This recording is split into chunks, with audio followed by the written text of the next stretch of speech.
Hey, good afternoon, and welcome back to POAM's podcast opportunity to try to continue our ongoing effort to keep you engaged in politics and help you to be better on your job and to be safer on your job. And in our last podcast, we talked specifically about texting and I guess even more specifically, sexting. And it turned out to get a lot of reviews. A lot of questions have been passed back and forth, and it's been very interesting to watch the outcome of those podcasts and the reaction of our listeners. Today, we're going to be doing it live from the POAM offices, and we have Tyler and Reese, our producers and directors, working back in the Beltway. They're making sure that we look as good as we can under the circumstances. I have been told I have a radio face, so I hope you'll work with me on that. But today we're going to be talking about other forms of social media.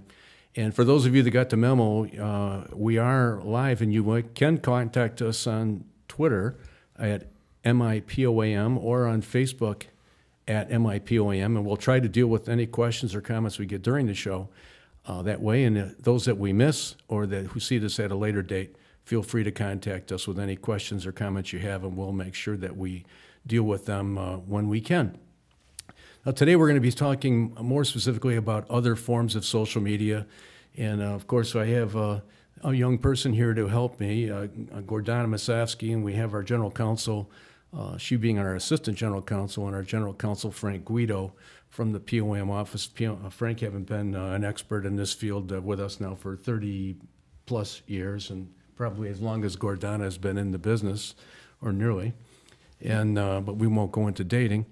And the idea of this idea today is to talk more with some of the other types of social media like Facebook, Twitter, Instagram, Periscope. It seems like I hear a new one surfacing all the time on Facebook, having been around for a while. And I guess before bringing on the legal eagles here about what goes on here, one of the things that I've learned as representing people who have been involved in these types of incidents is that the expectation of privacy should not exist in your repertoire. In the old days when people talked on the telephone, it was A talking to B, and only A or B, or perhaps a party line, which maybe none of you are familiar with, listening in. But nowadays, there is no such thing as expectation of privacy. It might be a tweet from me or a text from me to Gordana, and it's my number to her number, it's my name to her name. However, once you hit send, it's no longer private. Unless you followed along with our former Secretary of State who lost 30,000 emails through some type of a bleach bid or whatever they called it. I don't know how you do it. And I remember some years ago where, Frank, you had told me that when you use company email for non-company business, that if a warrant is gotten and somebody has a right to go looking for something in there, they actually have a right to see everything that's on that company email. Because they've got this warrant. I understand that there's a high standard for that, but on Facebook, Twitter, Periscope, and all the rest of these, I guess the most that I could say to our members is if you're going to hit send, you need to make sure that you don't mind anyone seeing it. And I think from there, I'd like to turn it over to you guys. Are there other types of social media, Gordana, that you can think of that we should be talking about? Again, I'm kind of new to that end of it, and obviously you're more adept at it. So tell us a little bit about some of the other ones, and then maybe from there develop for the listeners and those viewing what types of consequences can occur when they are used in a way that might embarrass you or someone else. Well, the things that we're talking about are social media sites like Facebook, like Twitter, Instagram, Snapchat, YouTube, Pinterest, even things like LinkedIn, which is a professional social internet site. And so anything that you post on those then is available to everybody socially. So, and by that you mean people that you are friends with, That doesn't necessarily mean that you're friends, obviously, in real life. It means that you've connected on the internet somehow, and those people can see everything that you post. Sometimes their friends can see everything that you've posted. So in that respect, everything that you write in these sites is available for anybody to see. Yeah, I'm not sure we'll be able to become experts on how you use it, but I think as I follow along with you here, when I send something to my group of friends, there's nothing really that prohibits someone among that group from sending it to a group of their friends, perhaps. So even if I think I've sent it to a segregated area of the population, there's no particular reason for me to feel that no one else will see it. You know, it's interesting that you say that, because people are able to also, you post a comment and then you think, that probably wasn't wise, I'm going to go ahead and delete it.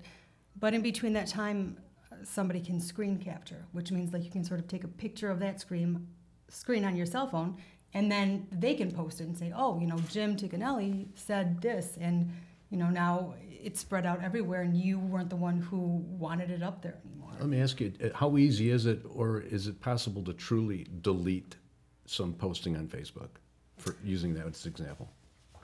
No. Okay. I mean, it's best for me to not send something that I want to delete sometime. Right. Maybe delete the idea. And we shouldn't forget also that these social networking sites have Messenger as well, so that you can send messages to people within that social media site. And you should also be careful when you're doing things of that nature. If I could, let's Sure. put in perspective why this is especially problematic for the kinds of employees that are our members. Principally law enforcement, subject to department rules and regulations of very restrictive nature, far more so than general public employees. The level of scrutiny of everything that they do on and off duty is certainly heightened in comparison to general public employees. While all employees are going to benefit from the kind of comments we make, more so police, fire employees are at the greatest risk with social media issues. Social media for our members is, the word risk should pop up immediately for everyone. It's a slippery slope. It's dangerous stuff because, as Gordana indicated, in a moment of passion, you can write something that you most certainly will regret, 24 hours later and maybe 2 minutes later. And it's out there, and it can be preserved through the magic of what is the internet, and it can come back to haunt you. Now, specifically though, what's really critical for our members is to understand that while they might believe that anything and everything they say has a First Amendment protection, that somehow because they are speaking, they can get away with saying whatever they want and hide behind the First Amendment, which is a tremendous right that we have. But everyone needs to know that there's a distinction between government as the sovereign and government as the employer. There are greater restrictions on government when it's in its sovereign relationship to the public in terms of abridging any free speech rights versus the status of government as an employer. And while employees certainly have First Amendment protections, especially as to matters that they speak to that deal with public concerns, they can lose the First Amendment protection as well. They can lose it in the context of making a point of discussion a personal complaint. There is a test that is used in case law that scrutinizes whether or not the speech is protected by public concern or whether it is more of a personal nature and therefore loses protection. And then we add all the other types of factors involved with labor unions and the fact that when we have individuals who, let's say there are local union representatives, the president, vice president, secretary, treasurer of a local association, they may have another layer of rights under the Public Employment Relations Act if they are speaking as to concerted protected activity matters. But again, it's the same kind of scenario. You put yourself at risk the moment you expose yourself, so to speak, in Well, that happens too, right?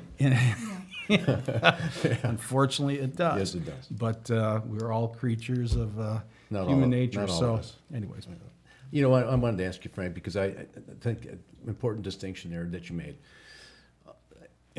Maybe it's just oversimplifying it, but for us as police officers, for those who we represent that are police officers, it's different than a normal job. As you said, the government is a sovereign, I understand it, but we are held to a different standard. We do have people, that old conduct unbecoming a police officer, if you will. Maybe you could talk a little, one of you, about how that boundary can get crossed in our lives a lot easier than it can in almost any other occupation. We do have people that get fired. There are policies and procedures, rules and regulations that say, bringing repute on the employer. This conduct unbecoming a police officer. Is there another occupation out there that we could rely on to say, conduct unbecoming a whatever is a terminable offense? Very few. No, yeah, you're correct. Because law enforcement, looking at that particular aspect of public employment, is considered paramilitary, the standards are higher. And all public employers that have law enforcement departments have rules and regulations.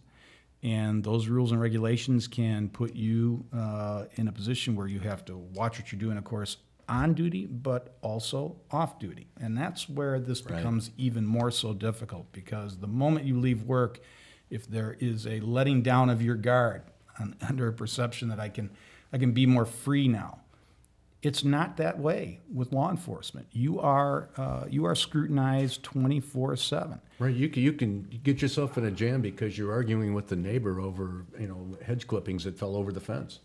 I mean, anybody else could go and argue about that, but in this case, if that guy decides to say you pushed him or touched him, you're subject to discipline, very likely.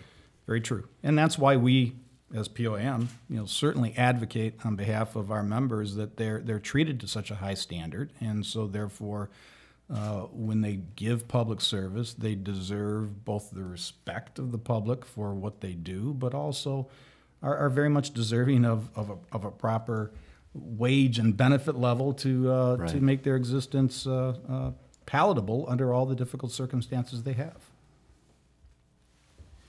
What are, I think we've talked a little bit about some of the consequences of these postings, and that is the thing that seems to alert us to these social media things most frequently. When you say, Gordana, where somebody posts something, and it can be, I guess, so use the extremes on the one end where they may post a picture of some crime scene. Right. Hey, Dad, hey, honey, here's what, guess what I saw today. And I know that's simplified, but the fact of the matter is they want to share with others, not in the business, something they saw or did or heard or thought today. And then there's the other extreme where they may be taking pictures at the request of their boss. We've had them where some of these cell phone cameras are actually way better than the cameras we used to use and have to load. And so while you're taking these pictures for evidence, potentially, as they go through your phone to look for this potential evidence, unless you are very cautious about how you save it into a computer or whatever, everything in your phone could be looked at. That's correct, and we should probably alert everyone to the fact that one of the greatest risks in the employment setting is access to your, let's say, cell phone in two ways: internal investigations and criminal investigations. And there's a big distinction, though, in terms of how and if an employer can get access. If there's a criminal investigation ongoing, where the officer is the suspect? whether you're the witness, I see, or whether you are the subject of the investigation, and the employer can. Generally, it's going to be another agency that's going to be involved in the investigation. Let's assume that it is. But warrants can be obtained, search warrants can be obtained, whereby you would have to turn over your phone. And at that moment in time, the incredible amount of information on a phone is mind-boggling as to how much information is there and accessible to whoever is doing an investigation. And there is no mechanism before the fact that you can bring to challenge the search warrant itself. After the fact, there may be a basis to challenge certain things that are obtained, but generally the search warrant is going to be a relatively broad spectrum of things allowed to be accessed, and you put yourself at risk. Now, in an employment setting, we should point out that there is a law in Michigan, the Internet Privacy Act, that protects employees from allowing an employer to have access to your phone or demanding access to your phone. But again, just like the First Amendment, there are exceptions to the rule. One of the things employees should be aware of is if that phone, let's say, is the device we're talking about, has been paid for or provided by the employer, it's open season for the What employer about to have even access to it. subsidized, where they give you $15 a month Any towards your bill? any form of contribution toward that device by the employer makes it property that they can access without a warrant. They can demand it in an employment It's like looking setting. in your locker in the old days Exactly. where they can cut the Right. lock off. Right. If the locker is provided by the employer, Right. if the desk is provided by the employer, they have a right of access to it in an internal investigation setting. That's different, of course, than the whole search warrant aspect that we're talking about in a criminal investigation. So the employer can get access to the information, they can review it, you're going to have all of your life exposed. All sorts of privacy issues are at hand, but if the employer has a right of access to it, they're going to be able to look at it. Again, you might have some after-the-fact ability to challenge things from an evidentiary standpoint if it happens to be a case, criminal or civil. You might have some avenue of relief if the scope of the inquiry into your phone is too broad, but you're placing yourself at risk. So how do you avoid the problem in the first instance? What do you do? Don't do it, right? Don't do it. When in doubt, rub it out. That's it. Now, are you familiar, either of you familiar at all with any policies or procedures, or been asked to review any? I'm not. Is regarding use of your personal phone while on duty. I don't remember anybody being asked by me, hey, check a look at this policy to see if, is limiting, by policy or procedure, or at least making you aware of by policy or procedure that this could happen with a phone that's either yours or subsidized by the. Well, I think there's a distinction between the two. The ones that there have been some, and I can't off the top of my head point out the department, but there have been some where devices are provided by the governmental entity, they can impose reasonable restrictions. And that's even provided for and stated in the Internet Privacy Act.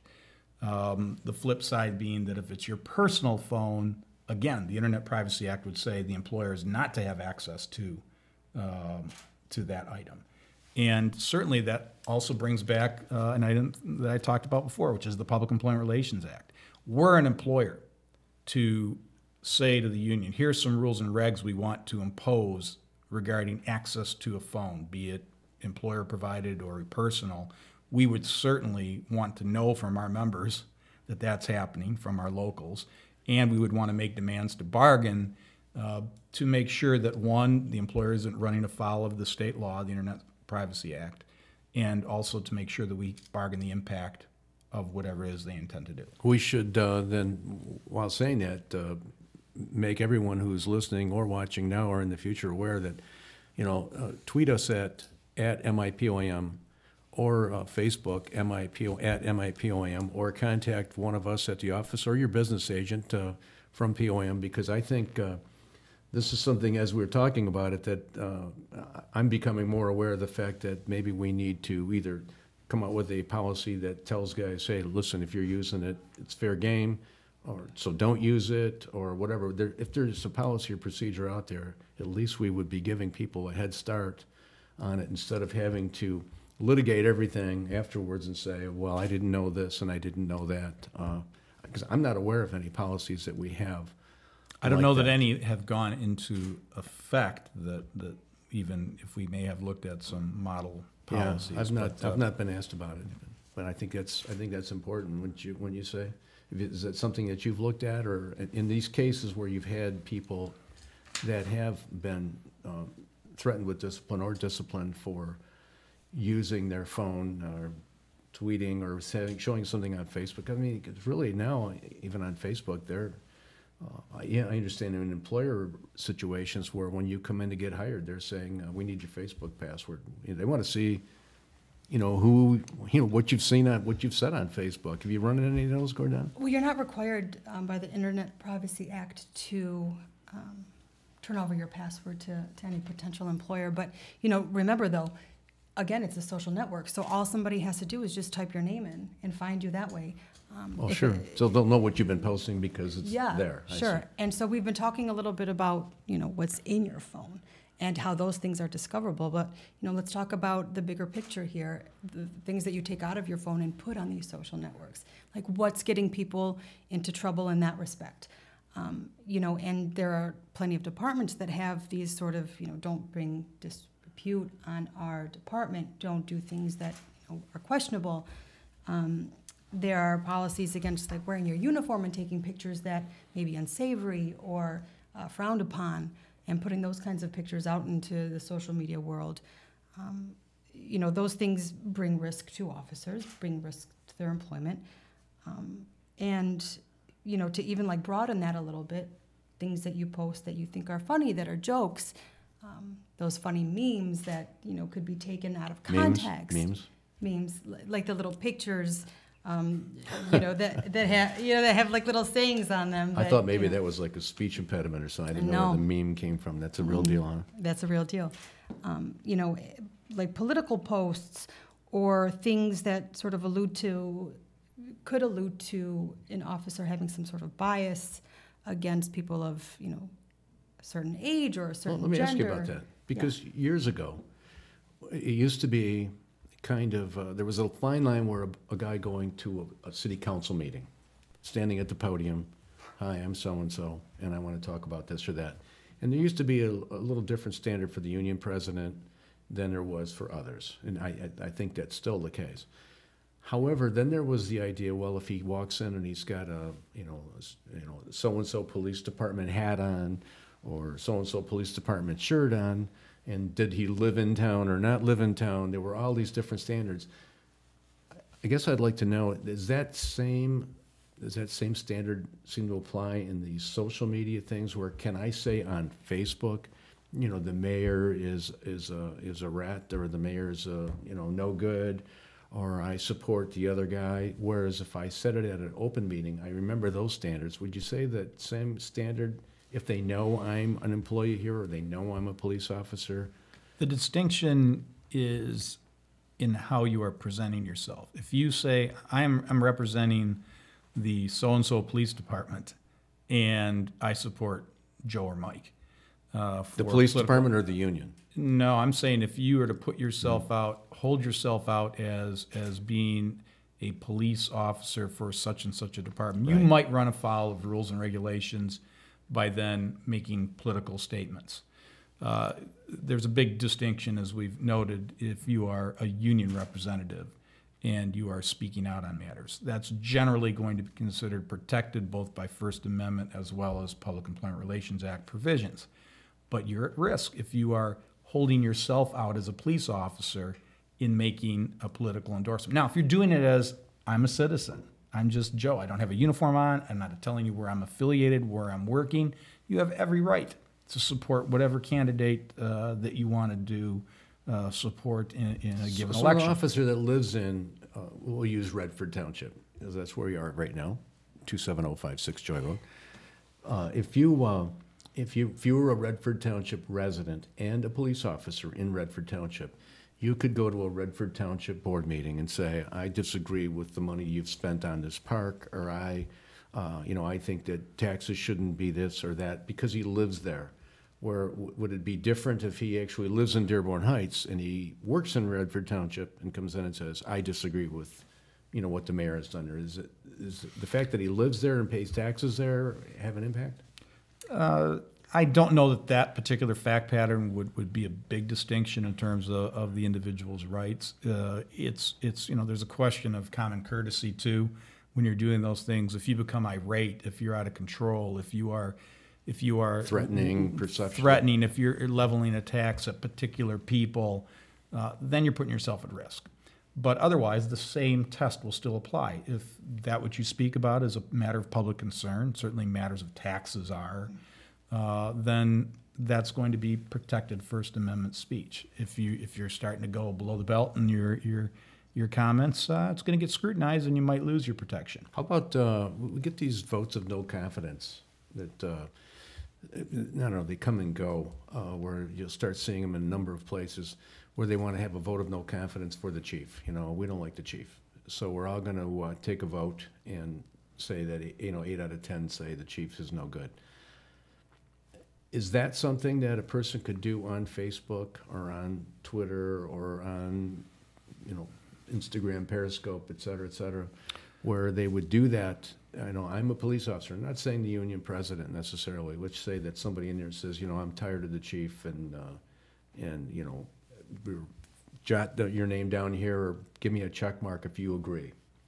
Is that different? Well, I think the distinction is not so much the act of when you're doing it and in the context you're doing it, but then what happens with that information after it's done. In other words, if in the confines of the department in a legitimate setting, I vote because the union is pushing forward an issue of whether or not there's support, that's okay. That's one thing. That's probably concerted protected activity under para anyways. But if now somebody runs with that out and starts posting that everywhere and kind of goes outside of the confines of the department, you're putting yourself at risk, big time, I think. Because even though what may have started out and been legitimate internally has now become over the edge by having gone outside the scope of the department or the confines. Does this bring us back to your the suggestion that continually, surfaces? Don't do it. Don't do it. Well, you make a good point because, for example, on Facebook, you can actually create a poll, like put a question, and then people can say yes, no, maybe.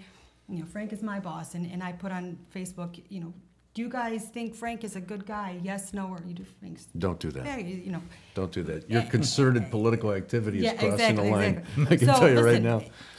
I mean, is it illegal for me to do that? No. Is he going to fire me It for might doing be. that? Probably. Inside this building, it may be illegal. Yeah. So, being critical of your employer, being critical of your employer's policies, those things are bound to get you in some trouble, and certainly are, likely to get you fired from your job. And, waving the First Amendment flag around isn't going to help you much in that situation. So those good old days that I survived under, where I could say, you can tell anybody you want I said it, I'm going to deny it, and you can't prove it. Now I need to that's not not a hit, thing. Not hit send anymore. No, that's not a they thing got, anymore. They got microphones on their shirts and they're, in the back seats of the car, the front seats of the car, and satellite dishes and drones. So I guess the best thing to do would be... just don't do it. Oh, man. Just don't do it. I stole it, sorry. It's my line. That's no good. Oh, it's better for me, sorry. Okay, anything final notes on this? I hope you guys have found something in here today. I mean, we're surrounded here by two lawyers, but the intention was to try to give you a lot to think about and to allow you to make further inquiries. Certainly of our staff, we have 3 assistant general counsel here, plus Frank, and leading the legal department. And your business agents are always there for you to inquire from as well. But I guess we can rely particularly on Gordana's advice. Don't do it. But you know what? Going back to the emotional part or the passionate part, as Frank indicated earlier, is unfortunately one of those things that causes that index finger to hit send just before you realize it's a bad idea. And that's one of the things that keeps us busy. But we're interested in hearing from you on this and other items, and for future podcasts, tweet us at MIPOAM or on Facebook at MIPOAM, or of course you call our office at 313-937-9000, and we're always happy to get Dawn to direct your call. And anything else, any parting words there from either of you? I sure appreciate having you here to try to tell me all the things I've done wrong and gotten away with. This is not an admission of anything, of course. Just, I think certainly a final comment would be that if you believe you can fly under the radar with some of your comments in the social media setting. It's just not going to happen, not any longer, not in this day and age, not with the technology that's there. There is no flying under the radar. You're going to be exposed and you're going to be at risk. Yeah, we know now. I mean, beating the hard drive with a hammer doesn't work. Right. You know, I guess, and even if you throw it into the Detroit River like not we did, but some used to do with evidence. What's going on I think here? we discovered at one point that they all end up at the base of Cobo Hall. So whatever you think you're throwing overboard at 9 Mile is going to end up at the base of Cobo. So, Wow, you're getting real specific, huh? well, that's where everybody ends up at, All right. dead or alive. So anyway, appreciate you guys coming out. Thanks to Reese and Tyler for helping us out today, and we'll look forward to hearing from anyone out there. And appreciate your comments. Thank you very much.